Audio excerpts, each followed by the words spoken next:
skizo dengan ODGJ itu perbedaannya apa Ustaz? Perbedaannya kalau skizo itu ada yang ngomong di sini, kalau ODGJ itu biasanya nggak ada yang ngomong, tetapi ODGJ itu biasanya ada tambahan. Dia biasanya, maaf ya, biasanya orangnya itu malas, tapi keinginannya besar, tapi orangnya malas. Keinginan mau jadi kontraktor tapi nggak mau gerak, ya seperti itu. Jadi ngelamun aja. ODGJ gejala. Dia pasti begitu. Rata-rata ODGJ seperti itu. Sebab Rata-rata seperti itu. di lingkungan rumah saya tadinya ada satu, sekarang ada dua Ustaz. Di rumahnya JJ maksudnya? Lingkungan. Oh lingkungan. Lingkungan rumah apa tetangga maksudnya? Tetangga. Oh, lingkungan rumah itu ya di rumah itu orang gitu. Ada sekitar umur 40 tahunan laki-laki itu kelakuannya jalan aja muterin lingkungan tuh. Sekitar ya radiusnya itu muternya itu sekitar 1 kiloan udah muter itu. Jalan aja terus sambil mulutnya komat kali gitu. kayak berbicara gitu. Kemudian ada lagi pas di jalan masuk gang rumah saya itu ada laki-laki juga umur 20-an duduk bukan duduk, nongkrong di pinggir jalan, pandangan matanya ke satu arah aja. Tapi pandangannya kosong gitu. Nah itu dua orang itu ODGJ atau skizo? Yang jelas kalau ODGJ itu nggak sinkron kalau diajak ngomong. Kalau skizo itu masih bisa sinkron. Walaupun kadang dia diem tapi mata masih fokus dia. Seperti itu. Cuma dia menyimpan. Cuma memang itu tipis ya antara skizo sama ODGJ. Karena sama-sama ada pressure, ada tekanan sebenarnya. Cuma ada tekanan lah, ya. Penyebab kan bisa masing-masing ya. Cuma kalau ODGJ itu diawali biasanya dia tidak respon sama orang lain. Iya, dia tidak respon dengan orang lain, dia tidak respon dengan dirinya sendiri. Sejak awal itu mamanya malas mandi, malas bebersih, itu awal itu. Kemudian dia suka ngelamun, itu nanti tanda-tanda ke arah sana. Dan juga kalau ODGJ juga macam-macam, umpamanya dia tertekan karena sesuatu hal seperti tadi. Tapi ada juga ODGJ yang disebabkan karena perilaku dia sendiri dulunya kepada orang tuanya. Itu perilaku apa sampai berat begitu Ustaz? Yang saya amati nih, kalau orang itu dia sama orang tuanya itu emosional, marah terus, berani sama orang tuanya gitu, sampai ngomong yang nggak karu-karuan lah. Tapi kemudian dia sebenarnya orangnya ya itu, ada malas, ada ini, dia besok bisa kena seperti itu. Dia ODGJ karena apa? Sudah memaki-maki orang tuanya, menurut dia itu orang tuanya salah aja. Ini bisa menjadi ODGJ. Jadi itu yang dia bentuk sendiri. Ya, itu yang marah, dia bentuk. Nanti munculnya kalau dia sudah jadi ODGJ, ya marah aja dia munculnya. Marah sama siapapun. Marah aja sama siapapun.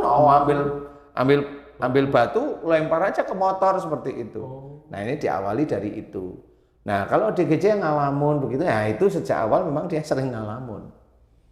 Saya pernah nangani seorang anak kecil kelas 3 SD, itu ODGJ sampai kelas umur 26 tahun. Jadi, nah itu gara-garanya itu lucu loh sebenarnya.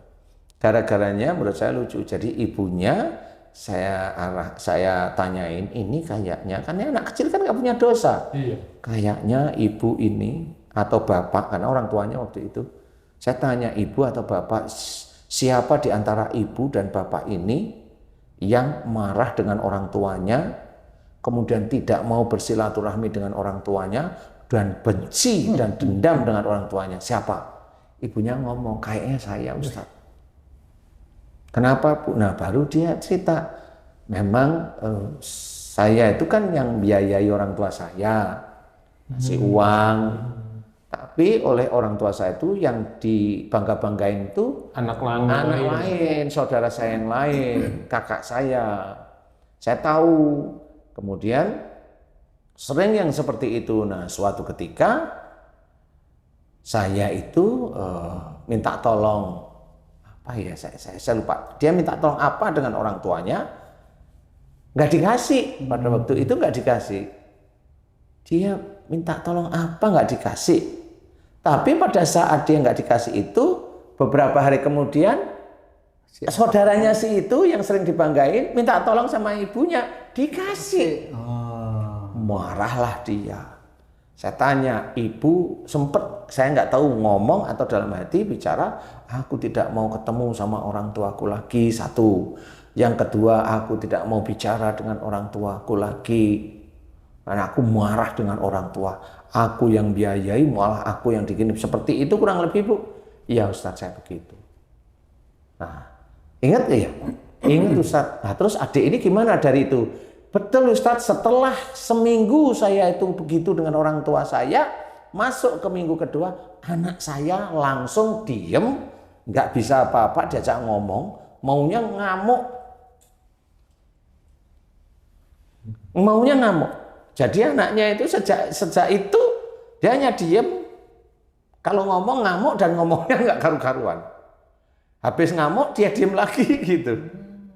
Nah ini analisa saya dari itu memang insya Allah si ibu pada waktu itu saya tanyain ibu sama bapaknya, si ibu yang marah memutuskan tali silaturahim dengan orang tuanya.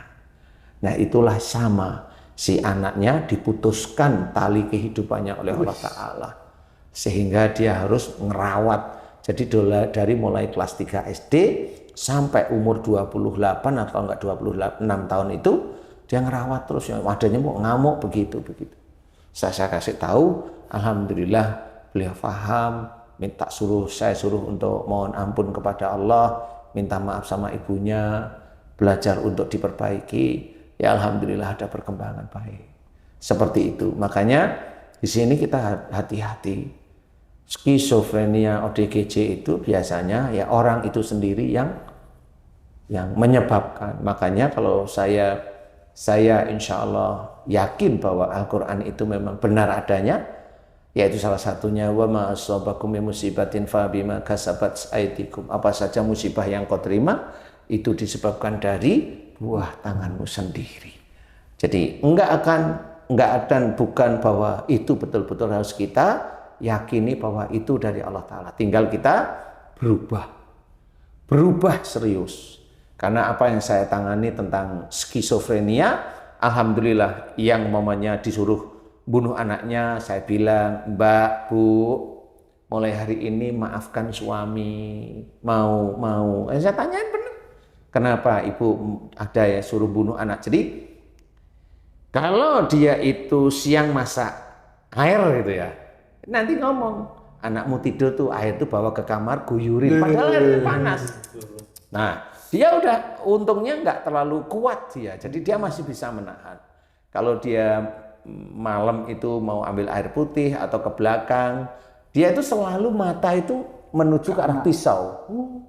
Nanti kalau udah lihat pisau, langsung ambil pisau, anakmu tidur, goro aja, dia nanti matinya seneng kok, gitu.